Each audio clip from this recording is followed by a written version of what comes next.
So I'm your host, Troy Peters, Chief Experience Officer here at Seize Productions, and going to guide you through the world of live event production. Seize Backstage is recorded on the first and third Thursday of every month, so set those reminders so you can hashtag Seize Your Moment. And speaking of seizing your moment, we have a podcast that we recorded a little while ago, and we're just going to play that for this episode today. But it's an interview, conversation between Zach, our CEO, president of Seize Productions, and Phil Mershon, who's got a great book, Unforgettable, The Art and Science of Creating Memorable Experiences. So anything you want to add? Yeah, actually, Tyler, our marketing director, joined us for that, and that was fun. Fantastic. Yeah, so Phil is actually a client of ours, and he is a very outside-the-box thinker, which I love, right? Because I get very tired of doing the same thing, as we all do, right? Yeah. So, it was fun. It was a good time. Right on. Well, we'll let everybody watch that podcast, and thanks again. Welcome to the podcast. This is our first attempt at one of these things, but it should be fun. Anybody tuning in, we appreciate you joining us for the experiment. We're going to be kicking off today. It's myself, Tyler, with the marketing team. We've got Zach here, president of the company, and our guest today is Phil Mershon. Yeah, good to be here. Yeah. So why don't you tell us a little bit about yourself? Sure. So I am Director of Experience for Social Media Examiner. Been working with you guys for a couple years on, I think, 3 different events that we've done together, coming up on our 4th one. Been with Social Media Examiner for 13 years and just wrote a book called Unforgettable, The Art and Science of Creating Memorable Experiences. And that's been fun. Took about 6 years to write the book. Yeah. I was writing in the middle of the pandemic. Yeah. And so it became irrelevant for about 2 years there, where I didn't care about it and neither did the market. And even my publisher said, yeah, put it on pause. That's not a book we want to release right now. Right. So. Well, that's really cool. It's making good use of the pandemic during the time when obviously events were a little bit on hold, knowing, of course, that they're going to come back because people like being in person, people like having experiences, and I think that really relates to what you've been doing all these years. And you kind of teed it up, and you're really ready to come out of the gates and get this thing on the road and show everybody. Yeah, absolutely. Yeah. So when did you decide you wanted to write the book, and why did you want to do it? So it's a funny story. When I was a kid, I thought I was a terrible writer. 5th grade, my teacher gave us the permission to grade ourselves, and he could agree or disagree with our grades. And I gave myself a C in writing, and I gave myself A's in everything else because I thought I was a terrible writer. And he agreed with me. And then in college, I was taking a Bible class, and the professor said, you've got some really interesting ideas, but you really should take a writing class because you're not very good. That's funny. And I picked economics because I didn't want to write. Yeah. I was good at math. I did not want to write more papers than I had to. But then it was during that first writing class that I took that I realized, I can write. And when I was in grad school, one of my professors said, Phil, I predict that someday you're going to write several books. And I thought, yeah, you're crazy. You're smoking something. He smoked pipes. Yeah. So he was smoking something. But it was in 2017 when the bug hit me. I graduated grad school in 2002, so it took 15 years for the first idea of a book to really germinate to the point of I was going to do something about it and not just say, I'm going to write a book someday. And that was sitting at a conference here in San Diego, actually, where I was listening to one of the teachers. He was actually the MC of the event, and he set the table. He didn't share the idea, but he set the table where this idea of making time stand still grabbed my attention. And I realized that's kind of what really good events create, a moment for you where the rest of your life slows down, where you're able to put it on pause and really focus on something and have time to consider a big idea, a deep conversation, whatever it might be, that allows you to make a pivot in your business, a pivot in your life. And I realized that's what I wanted to do, is figure out, how do I do that consistently, but also how do I help others do that? And so that became the impetus for the book. Okay. I eventually realized that's impossible. Making time stand still is something only God can do. I can't do it. Sure. But I can create conditions where at least it feels like time is slowing down. Yeah. And so that's ultimately what the book does, is show you some of those ingredients for how to do that. Yeah, it's kind of like that idea of just being present, right? Being in the moment, and everything kind of seems to come. And it's really, if you reflect back on like that idea of time slowing down, it usually happens in these impressionable times, these big moments, these things that are pivotal. Yep. So like when you create that effect for people, they're going to feel like that event is a moment in time that's really important because things felt like they slowed down. Yeah, absolutely. And sometimes those pivot moments are, it's a pivot moment. Like you're in a transition between jobs, or you literally went to a conference, like you went to an event because you're having a crisis in your business and you need to figure some stuff out. But other times you don't realize that you need it. And it becomes that serendipitous moment where, one of my profs said 15 minutes can change your life. Yeah. You'd never know when that 15 minutes is going to come. But if you're present, like you're Right. saying, it can happen to you. If you're not looking for it and you're not open to it, it'll never happen. Right. And so I think as event organizers, we can create an atmosphere, and you guys do that, with production. If you do a good job with lighting and sound, you're not assaulting people's senses with too much sound or too little sound where they're noticing you. Right. You've created an environment where they can really relax and enter in and feel safe. Then those bigger ideas and conversations can happen. Right. In the conversations that we've had leading up to this event, I will say that just getting to know you, I'll agree with your professor that I knew you'd write something, because writing really comes from ideas, big ideas, and I've always in our conversations seen that you have them. You really look at these events and you extract value out of like how to run them and how to set them up and have all these great insights. In our conversations, you were talking a little bit about 5 pain points or 5 threats to every event. I think that Right. would be a really great topic for us to discuss today. Could you dive into a little bit about what those are and what that means? So if we're thinking about how do we create conditions for transformation, that's really where this came from. And I'll back up for a second because there's another idea that led to this. I was at a playground one time and watching the merry-go-round and watching kids and watching adults get on it. And I realized there's a principle here at play that is just like a great event. So a merry-go-round has centrifugal and centripetal forces that are working against each other that create the conditions for that ride. Centripetal and centrifugal. I don't think I said those right. I think you're close. So they're in opposition, creating that spin, right? And if it's going too fast, people get thrown off the ride. If Had that it's happen. going too slow, people get bored and get off the ride. If it's going too fast again, it could also force you in. So it could either throw you off or push you to the middle. Either one of those is uncomfortable. But your right speed and my right speed are probably not the same. And definitely a 10-year-old and an 80-year-old are going to have 2 different speeds. So events have to take into account what are those forces that are keeping people engaged with the event and what are going to throw them off. So these 5 threats came from that concept of what are the things that are going to throw people off the ride and maybe they're not going to get back on. Okay. So they formed the word dried because I also have this idea about unforgettable is something that's either really good or really bad. Right. Yeah, right? And we want the really good kind of unforgettable. We Yeah. don't want the really bad kind. I think about 80% of events are forgettable. And there's this German psychologist, and I'm not going to get his name right now. It sounds very German, but he created the forgettable cycle and figured out that after a month, people forget almost 90% of what they learned and experienced at an event. That's crazy. And that's not good. Like Yeah. people are paying you guys millions of dollars a year to create events, and if 90% of it is lost, and who knows if that 10% is the right percent? Yeah. What if those are the wrong ideas? Yeah. So we want to increase the percent of retention. We want to keep people on the ride as long as possible. We want to give them every reason to lean back in to the ride. So forgettable in my book is boring.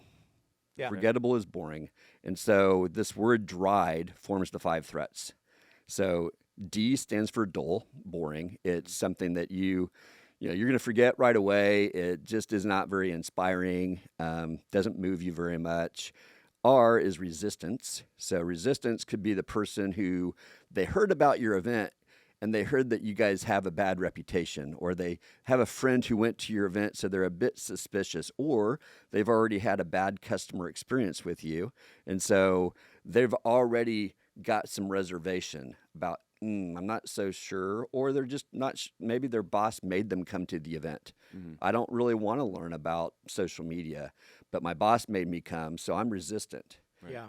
The I is isolation. So this could be someone who's naturally introverted and just withdrawn in general. It could be someone who doesn't feel like they really fit in. So they're staying off to themselves. They're not really engaging in the community. They could be someone who's neurodiverse, and so they, the loud sounds and lots of lights and things affect them differently than the average person, and so they're also pulling back and isolated. Could have come alone. They could have. Many people come alone and they haven't found a friend yet. They don't feel like they're part of the tribe. Right. E stands for exhausted, and that could be your event is running from 6 a.m. till 2 a.m. and they're trying to do all of it, and so they're worn out. They're not drinking enough water, so they're dehydrated. Or it could be they're overwhelmed, because I was with the guys from NAM last night, where sometimes they have 100,000 people and hundreds of sessions, and it's just way too much. Right. For someone to try to do it all. And so it could be overwhelming, and maybe you don't know where to start. And then the last D is for distracted, and it's like the squirrel from Up, right? So you're being pulled by social That is me. You're constantly having your attention taken different directions, and you're not sure where to focus. Okay. So those are the 5 threats Out of that I look at. curiosity, like, are those just are there's like a priority order, or any of those stand out, or is that going to be event to event? You have to I think that's on? event to event, and that may not be an exhaustive list. Like, you might have something else at an event you're running that those 5 don't line up, but those are the ones that I've seen over time that's seem kind of the core. to be the big ones, and you could probably relate whatever you're finding to one of those 5. Yeah. So do you feel like in working with you, I think one of the things that I like about, or one of the things, there's a lot of things, but you always approach, you're planning events very outside the box, creative solutions, right? And I think as an AV company too, like personally, we get bored sometimes of doing the same, black drape, 2 screens, whatever. So it's kind of refreshing to work with someone who is, thinking that way, right? So I guess I'm just curious, these threats, when you're designing your events creatively, like what do you have specifically in mind to avoid those things? And do they apply equally to the different age groups, knowing that your demographic may span from, let's say, all the way down to 18-year-olds to maybe 60-year-olds, right? Who all have a different, approach to life, right? Different thresholds, different life Right, experiences right. that drive Right. their interaction with those points. Right. yeah, I don't think it's possible to hit every age group with everything that you do, but you need to keep the age groups in account. So I'm going to switch away from these threats and talk about music for a minute. Yeah. I'll tell a bad story on myself, but what I learned from it. So I'm a jazz saxophonist. You know that. You've seen me play. And for the first few years of our event, I hired local musicians here in San Diego, because I used to live here, and we played jazz. I thought jazz would be a perfect music as people are walking in. You kind of want wallpaper music. You don't really want them paying attention. It just needs to be a good vibe so they'll talk to each other. Right. I thought that was perfect. Probably took 3 or 4 years for people to start to get the courage to say something to me that, hey, Phil, maybe that's not the best choice of music. It's great. We love hearing you play, but that's not our music. And it took me 2 years to listen to them, because I was like, no, I'm right. Right. You're wrong. Right. But finally I said, okay, tell me who is the person coming to the event. And I understood at that point that it was probably someone in her late 30s, early 40s, who worked for someone else's business. She's probably fits the radio terminology of a soccer mom. What does she listen to? And pretty much guaranteed it's not jazz, except maybe when she goes on a date. Right. So she's probably listening to top 40 or country or something in that vein.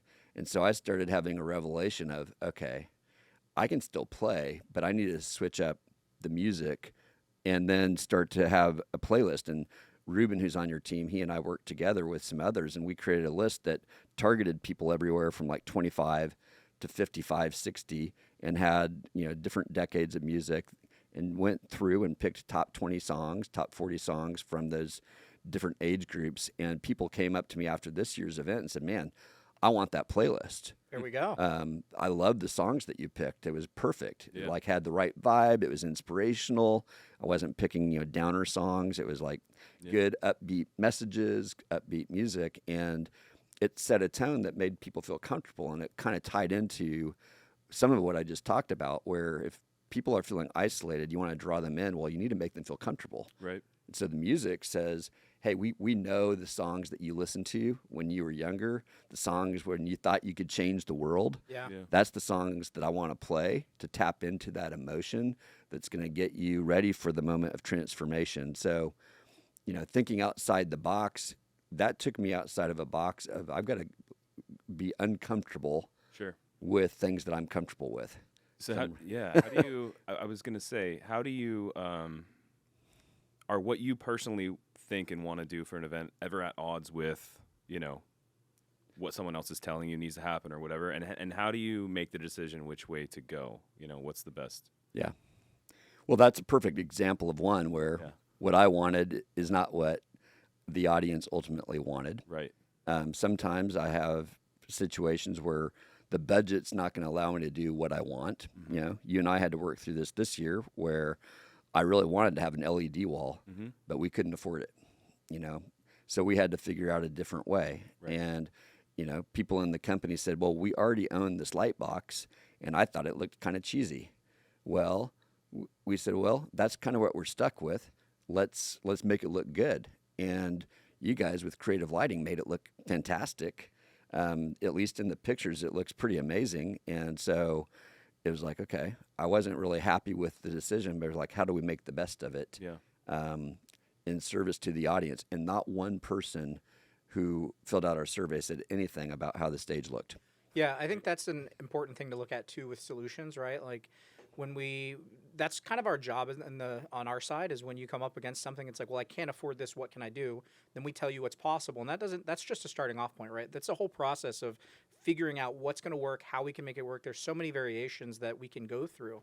And that's really, really important. And to your point as well, that the audience is going to only really notice it if it's glaringly bad. Right. They're not going to call it out when there's, they might be complaining about it. It's like Yelp, right? How often do you leave the good Yelp review, right? As opposed to the bad one. Right. Right. Almost never. Right? Yeah, and it also comes into that idea of don't let, great get in the way of perfect. Yes. Or rather, perfect get in the way of great. Yes. Right? You've only got so much time. You got to find which things are important to hit on. And I will say your story, one thing that's great there, because as a marketer that stood out, is that idea of it's the artist in us that wants to put the thing that we want up on the stage. Right. But it's when you're building an event, it's a lot like marketing in which you have to consider your audience and what they care about. Right. And that is at odds when you're a creative person, because a creative person is typically an artist. And it's a good skill to be able to manage that. Yeah. And I think as a event organizer, producer, I recognize I'm not that soccer mom, right? Mm-hmm. Once I realized that's who our audience was, and it took us years to kind of get the data that told us that story.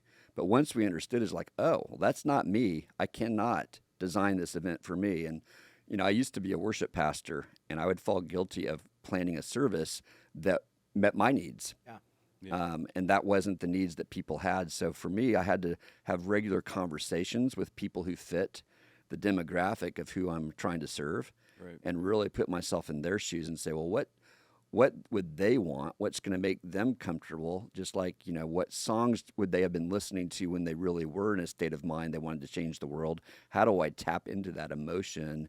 How do I make them feel so comfortable that when a big idea hits them, they're going to be ready to take action on it? And that's a different group of people. And I don't always hit it, but now I'm really trying to plan for that person. Yeah. So it does require out of the box thinking of kind of almost dying to my own desires, if you will, and then placing them before me and saying, okay, what does Sally want? Yeah. If Sally is the marketer, and I think that is the name we use, so what's going to make Sally really excited? How is she going to feel comfortable talking to her neighbors? What sessions is she going to go to? What's going to get her off that merry-go-round, and how do I get her back on? What's going to make her want to keep staying on that ride? So what I'm curious about is how do you feel the role of technology affects, people being engaged or less engaged? What are the keys to make it not distracting and engaging? I mean, we've talked about it, as we were planning our own events, but Right. I think that, like you were saying, the flashing lights and all that stuff can definitely get in the way of the message. And so how do you make sure you're not doing that and you're keeping the focus on the message? Yeah. I do think one of the things we have to account for is people are used to screen technologies that are changing constantly. So I would answer this question differently 15 years ago than I would today. 15 years ago, it had been, less is more. Right. And I still think less is more, but that less is a higher amount. And maybe it's just what it is. So one of the things I noticed that you guys did at our event this past time is the use of uplights and changing colors.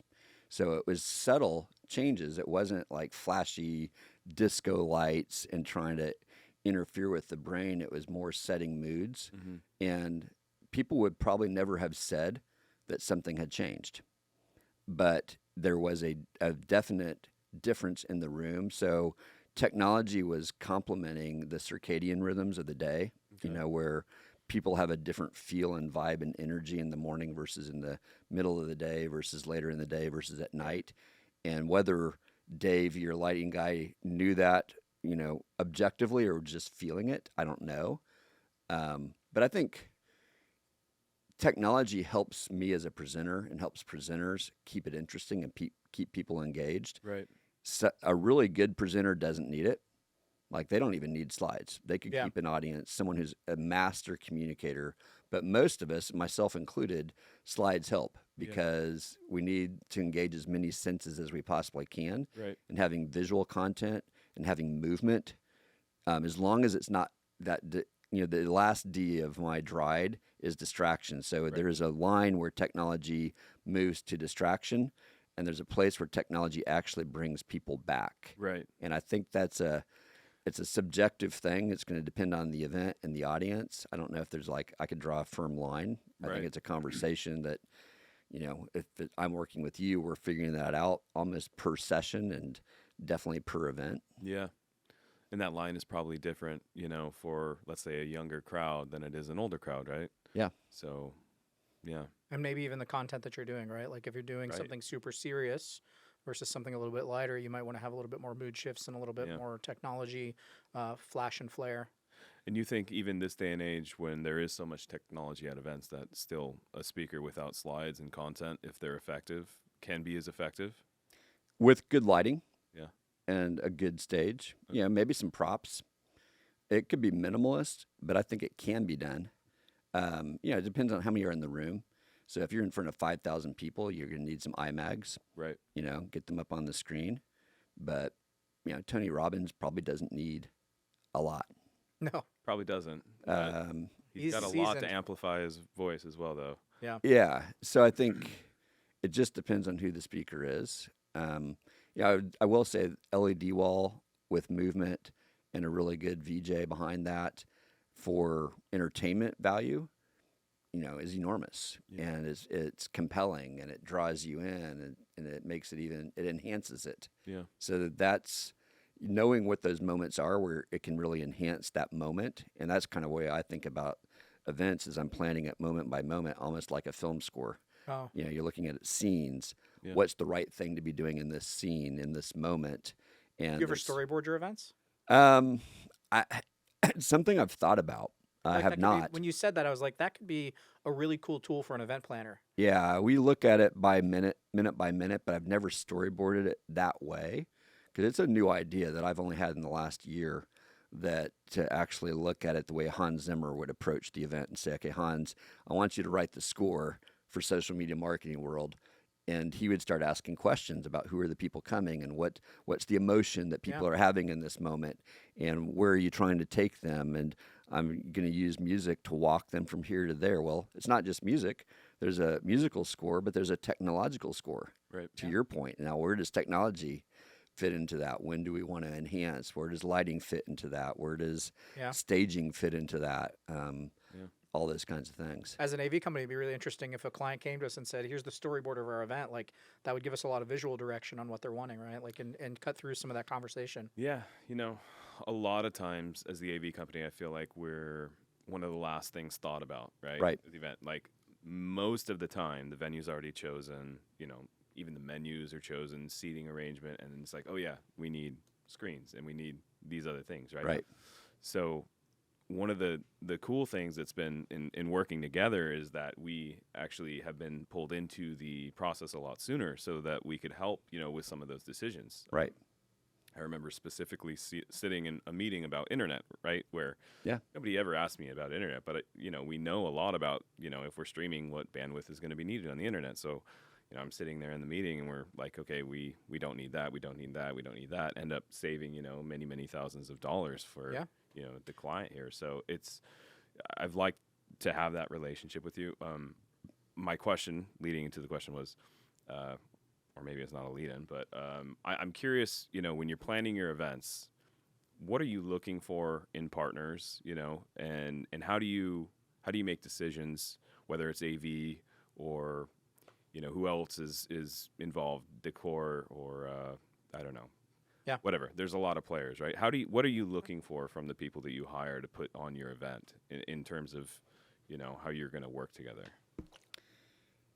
Obviously, price is only one of the things I look at. It is a consideration, but I recognize, especially on a large item like AV, that the initial proposal is not really where it's going to land because there's a lot of nuance that has to happen later in conversation. So I'm looking at someone, can I see myself partnering with this person? Do I like talking to them?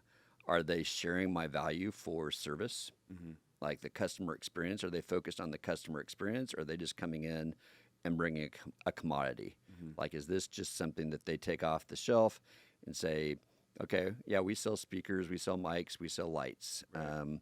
We can do that for you for X number of dollars. That doesn't feel like someone that I'm going to be able to create the magic that I've been talking about with. Right. So I'm looking for someone in their conversation to say things that I would say. Mm-hmm. So when I talked to you, one of the things that you talked about, and I asked you, what's your philosophy of customer service?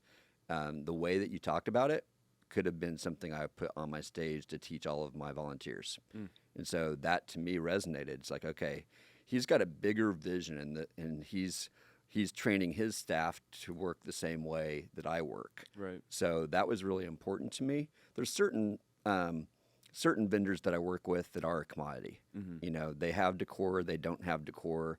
They can put it up. I do look for creativity. Smaller dollar item ones I don't put as much effort into as the larger dollar items. Yeah. But in the larger ones, I'm definitely looking for someone that I see as a partner, that this is a relationship that's going to be around for a while. Yeah. Not necessarily forever and ever, because, values change and all that. But that's part of what I'm looking for. Okay. And then how do you decide in terms of when you're going to bring someone in, right? Like we've talked about how far or how ahead in the event you bring any vendor or any partner in. What are some of the things that drives that decision? Personally, I like to involve as early as is comfortable for you, because the creativity, we need to be able to be creative when we're not under the constraint of time. Mm-hmm. Like, when there's only 90 days, there's a lot of things that are off the table. Yeah. Because certain people aren't available to you, right? Yeah. So if we can start talking about LED walls, let's just use that as an example, 6 months out, and that you've got the perfect VJ available, we can have that conversation then. But Right. 2 months out, that person may not be available, and so all of a sudden, why are we spending all that money on this? The element of time, especially in what we do with AV, is not something I feel like everybody seems to understand, because any AV company, big or small, is relying at least some degree on the market of freelancers available, equipment available. I mean, even the biggest companies out there are renting equipment. So especially last year, as we're coming off COVID and everybody's having events, if you're not booking stuff 3, 4, 5, 6 months out, and you're hoping things are going to be available or the right people are going to be available, a week or two, which happened a fair amount last year, you're putting your event at risk, right? Yep. So I think that's one of the things that you guys have done right from the start, and I've told you that, is getting way ahead of the curve to make sure we have, all of the options on the table when we start talking about the event, I'll tell you one thing, it's tempting, because we've done our event 10 times. It's tempting to not have site visits after 10 times and 7 of those in the same venue, actually 8 of those in the same venue, it's tempting not to do it because we know the building. Like I've lived in the building. Right. Yeah. I've probably spent a half a year, in the building. Yeah. And so it's tempting not to do it. But because of all that we've been talking about, where you're trying to imagine what's this experience going to be like for this new event that we're doing. And we don't do themes, but we do consider the audience, and we do consider that that's a shifting audience. It's getting younger, Yeah. especially relative to my age. I do have natural hair loss. Mine is strictly Actually. from this job. So it's important, especially bringing in the partners, Yeah. because I think creativity, it may be nuanced creativity one year to the next, but I don't like to just rinse and repeat Yep. everything. Right. There's some things that make sense, like our breakouts. Sure. We don't do massive changes in those. We will be next year because we learned some things this year about wireless technology that we didn't account for the Navy, and that the Navy might interfere Yeah. with wireless technology. They will do. And we're close to one of their bases. So okay, we've got to make some changes. That's not going to affect the user experience, except for mics won't be dropping out as much because we're going to solve that. Right.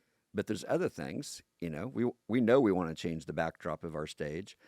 I saw something at another event, where they had a stage running the entirety of the room, which allowed the speaker to do some very interesting things. Well, Very cool. And I was like, that's an interesting thought. What if? And I don't know that we would or wouldn't, but, we see things. Right. I think one of the things about involving you guys early, and this is a big idea for me, I was talking to a guy a couple weeks ago about Disney World. He used to work at Disney Institute. Yeah. And he said Disney has an unfair advantage over every event company on the planet because they are producing an event every day of the year. And they can experiment and learn from those experiments every day of the year. True. You're doing a lot of events every year. Yeah. I'm doing a couple. Yeah. So I need partners who are doing a lot of events to help me learn faster, to figure out what's working, what happened at other events that worked really well, Right. what did other events do that really failed. Mhm. If I don't listen to you, I'm actually hurting myself. Yeah. I'm staying stagnant, or I'm taking risks on things and then asking you to do something that is not going to work Right. because you've seen it. Yep. And there's things that I'm not aware of. So if I don't have good partners who are doing a lot of events, then I'm actually shooting myself in the foot. Yeah. I think that actually dovetails perfectly into that idea you were saying, and just in terms of choosing a partner versus a commodity, whereas our expertise on other people's shows is valuable to you. Yes. Yeah, and often it's an unleveraged thing by our clients. They may not realize the extent of our knowledge. And Right. In fact, there's a full team here who's been doing this. I mean, I've been pushing cases for my dad since I was in high school. So I've seen everything. I Yeah. feel like, right? Yeah. But yeah, people often don't ask. They think, I don't know, either they know everything, or maybe I don't know. I don't know what the reason is. Everyone's got their own reason. But I mean, we're willing to help, elevate the entire experience by providing that knowledge. Even sit in these meetings, like I said, about internet, or help you choose a venue. Right. Right. Do you need to rig? Well, I don't know. I can let's talk about your event and Right. figure out if you need to rig something or not based on what you need to do. We can help, guide you to the right, I think the that's best thing. Yeah. that's really important too, because as Phil was kind of talking about, he doesn't want to get stuck in a rut doing the same thing every year. He still will go to those site visits. And I think that one of the things that gets people trapped in that from an event planner's perspective is when they're not bringing in their partners early enough to help solve some of those problems early, they then kind of get pigeonholed into doing the thing they Yes. know how to do over and over again, which basically clamps down their ability to be creative. Right. We used to work with an event management company, and they were with us from our first year all the way through our 9th year. And the thing that I didn't tap into enough was between year 1 and year 9, they were serving 30 other events every year. So do the math. I did 9 events in those 9 years, actually 10, plus some virtual events. Yeah. And they did 30 times 9. That's 270 events. Do you think they learned a lot more than I did? Yeah. 100% they did. Yeah. They were way more organized. They were bringing so much insight. And then when they made a pivot, they're no longer serving events like ours. They're making a pivot. Now all of a sudden we lost that. Mm-hmm. And that had become a huge competitive advantage for us over other events that we didn't account for. Right. That cumulative benefit, and you guys had the same thing. Yeah. And frankly, any company that's doing a lot of events every year, if they're learning, Yeah. if they're taking risks and trying to stay current and documenting the things they learn, then that's an advantage to every person like me that's out there. Yeah. Yeah. 100%. All right. Well, we've talked about a lot of stuff. I got one that's kind of funny. Handshakes. You remember when we first met? I don't, No, for sure. First time I met Phil in person. Okay, this is funny. There's Why? well, we've been talking. Yeah. This is COVID. We've been talking, and probably, I don't know, we've probably done 100 Zoom meetings up until that point. But you ever meet somebody and you go in for a normal handshake? Yeah. Yeah.